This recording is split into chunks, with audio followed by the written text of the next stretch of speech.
What's poppin', y'all? Welcome back to another YouTube video, and today we're taking a look at another series review. Technically it is, because it is a special for South Park.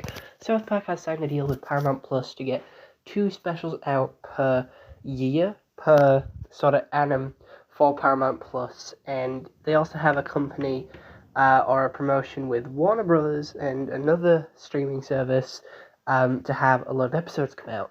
So with this new one, it is the Panderverse joining the Panderverse, and this is riffing off a lot of different things. Because with South Park, how they do their specials is they take the most impactful, the most interesting stuff of the year and turn it into a South Park episode. Like last time, we had an Andrew Tate episode and stuff like that. So they're very quick and on the ball with it all. So this one was multiversal issues. So there is 3 underlining stories which all intertwine and all come together. However, the Google says Cartman's deeply disturbing dreams portend the end of the life he knows and loves. The adults in South Park are also wrestling with their own life decisions as their advent of AI is turning the world upside down. So basically, Randy gets pretty upset with all the kids not knowing how to do anything, so he calls a handyman and shows them how to call a handyman and tells them, hey, the handyman does this. The handyman is then needed by everyone because no one can fix stuff at all. No one is good with stuff in their house anymore. No one can fix anything. So they all start trying to bargain with a handyman, trying to buy the handyman, one-up them, try and sort of pay them extra, and sit outside Home Depot trying to trade with them. We then also move through the story to them getting depressed, going to a college to try and destroy it because they're blaming the college for not knowing how to do stuff instead of getting real-world experience. They went to college and learned how to do all this. Basically, they're no longer rich. They're no longer the sort of top dogs, so they're upset about it, and they're taking it out on college. They're then approached by Disney. So, we'll get back to that. But, going back to the start, we have the 4 kids, Kenny, Kyle, Stan, and Cartman. Cartman's having nightmares of everyone being replaced with diverse women, and he doesn't like that. He then gets sucked through a portal and is swapped with his counterpart from another dimension. Kyle is adamant that dimension stuff is overdone and shitty now. It was good for one story. Miles Morales is epic, but everyone else is pretty shit and it's overdone. We then have a little bit of Cartman in their world, as you see on screen. Here they are, all of the sort of alternate versions of them in the other world. 216B, I do believe it is, referenced as. So all of Cartman is running around screaming. He's trying to blame Disney and the leader of Disney for doing this.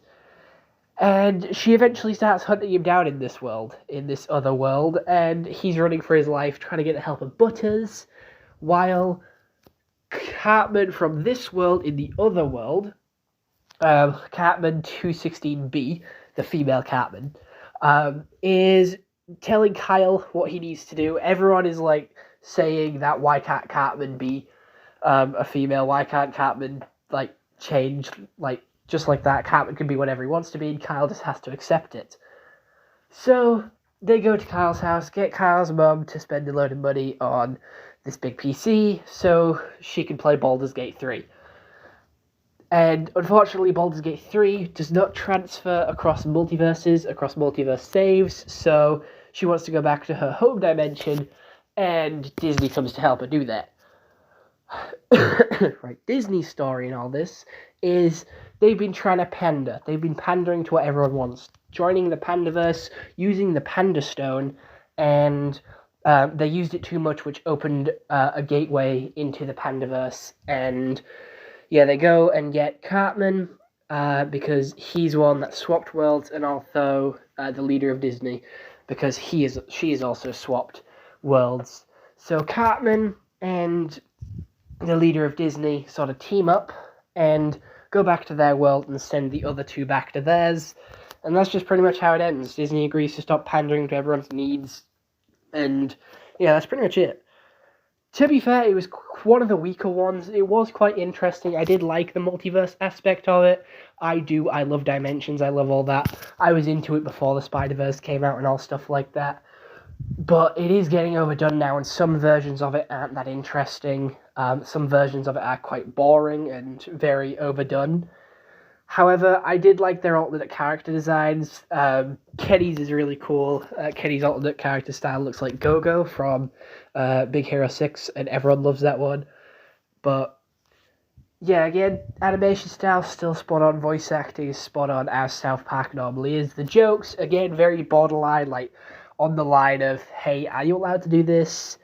And should I laugh at this sort of jokes, as South Park is always known for. However, the story for this one is pretty weak, I am going to be honest. They are taking the piss out of doing a dimensional story and saying how weak they are, and they did make a very weak dimensional story. I did like how all three branches of the story came together. Most South Park stories do that anyway. Most of it sort of comes together and joins together in the end. But again, it just wasn't that interesting. I watched it before Christmas, so this video was actually supposed to be out before Christmas. I do apologise on the delay, but again, it just wasn't that interesting. It didn't really hook me. I was only watching it because it was South Park. Again, Kenny, Tweek, and Craig being my favourites. Craig and Tweek weren't even in this one, and Kenny was sidelined so hard, and all his lines he got was about Tammy Mullen's knockers, and I don't know who Tammy Mullen is. I Google searched her and she doesn't even exist. So Tammy Mullen isn't even got a character design yet. So hopefully we'll see her in a new season of South Park. But yeah, I really am a fan of Kenny's new character design. Looks really cool. It's a very good character design, not gonna lie. It's the best one out of the bunch. Everyone has been losing their shit over this Kenny character design. So it's only a shame that we got to see it for like 4 minutes max. We didn't really see it for that often. But if you do turn on subtitles, Kenny is actually saying stuff. You can actually see what Kenny's saying if you turn on subtitles. If not, it just sounds like a mumbled mess. But yeah, that's pretty much it for this. There isn't too much else to talk about. Animation, it's the same sort of paper stick of South Park. It looks really good. And that's pretty much it. I don't have much else to say. It's a very kind of basic, not too interesting, doesn't go really into depth. I wish they went more into the traveling of the dimensions instead of just being in the dimension, if that makes sense. It sort of fell for the Doctor Strange Multiverse of Madness thing. You go through the dimensions for like a couple of minutes, you explore it for like a couple of minutes, and then spend the rest of the movie focusing on the characters doing what the characters normally do. It wasn't really different, wasn't really new. It just felt like the same world, just a little. The threat wasn't there. There was no real distinction between the worlds. There was no real threat. There was no real anything. It just felt kind of slow. I'm going to be honest. It was quite slow. The handyman story sort of dragged it down a little bit, and I'm pretty sure they're just adding that in to fill in runtime and add in another popular social media thing right now, which is all about AI. And how AI is taking over all of our jobs. It's just, I don't know, there just isn't much to this. It is very weak and one of the worst South Park specials. I was very hyped about this. All the marketing was based around the boys in the other universe, so I was kind of hoping for a little bit more universal shenanigans. Maybe all 4 of them going across, maybe all 4 of them swapping lives, or 2 and 2. Maybe just a little bit more interesting than just Cartman going around. I know Cartman is like the face of South Park. However, the face of South Park used to be Stan. It's sort of moving across to Cartman now, and I'm not really a fan of that, I'm going to be honest. Cartman is not one of my favourite characters, and it is very slow. I feel like his character has sort of had his evolution, had his sort of character arcs, and they're just pulling him for laughs now. I feel like this character has gone and done as much as they can with him, and he feels very repetitive and very dry. I think they should focus on some other characters.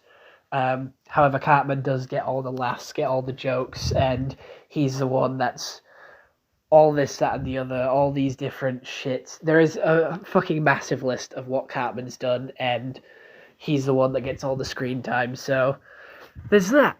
But I'm going to be honest. I'm going to rate this one of the worst South Park specials. I am going to give it a 5 out of 10 because I do believe the concept of it was quite interesting. I just think the execution was a little bit shit. I've watched it once. I won't watch it again. It is that middle ground because there is worse South Park episodes, but there is a lot better South Park specials, if that makes sense. So in the overarching all scheme of South Park, it does deserve that sort of 5 out of 10, that middle ground. And I'm just happy to be getting more South Park content, if I'm being honest. I absolutely love the show, so any new thing is good in my book. But other than that, I hope you all enjoyed this YouTube video. I'll see you all next one. Have a nice day, and goodbye. Stay home and stay safe.